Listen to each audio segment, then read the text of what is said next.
Isinagawa sa lungsod ng Barcelona kahapon ang pagdiriwang ng International Day of Lengua Materna o Pandaigdigang Araw ng Inang Wika bilang pagkilala sa kahalagahan ng iba't ibang wika at kultura sa buong mundo. És un projecte on cada dia llegim, escoltem les llengües del Raval i en aquest jardí obert i compartit.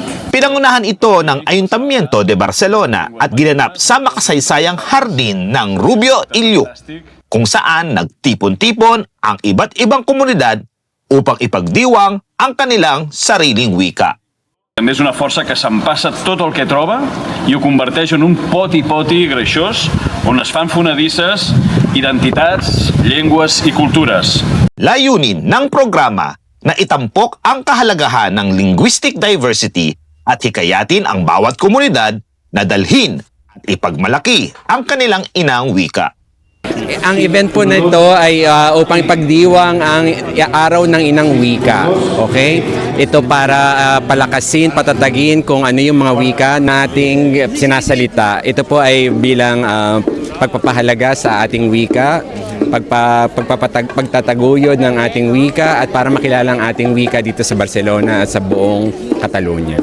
Nakibahagi rin ang ilang komunidad ng mga Pilipino sa Barcelona bilang kinatawan ng Pilipinas sa nasabing pagtitipon.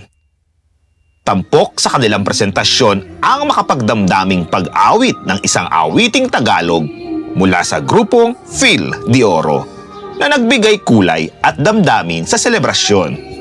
Dahil sa'yo, ako'y lumigaya. Salamat mong natuloy. Wala nang ibang hiling. Ang lahat sa buhay ko'y dahil sa'yo. Sa pamamagitan ng musika na ipamalas ng mga Pilipino ang yaman ng kulturang Pinoy at ang kahalagahan ng pagpapanatili ng sariling wika kahit malayo tayo sa ating sariling bayan.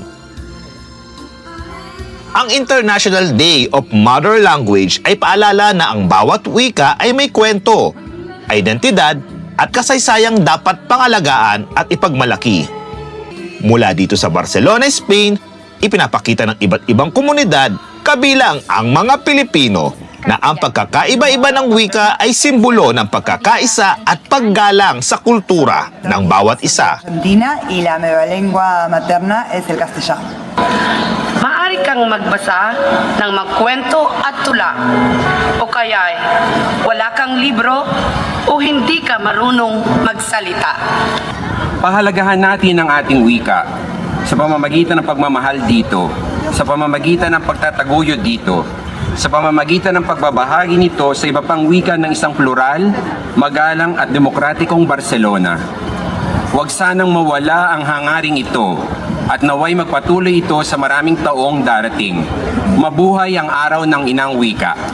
Sa huli, muling pinatunayan ng pagdiriwang na ang wika ay hindi lamang instrumento ng komunikasyon, kundi tulay ng pagkakaunawaan at pagkakaisa sa gitna ng pagkakaiba-iba.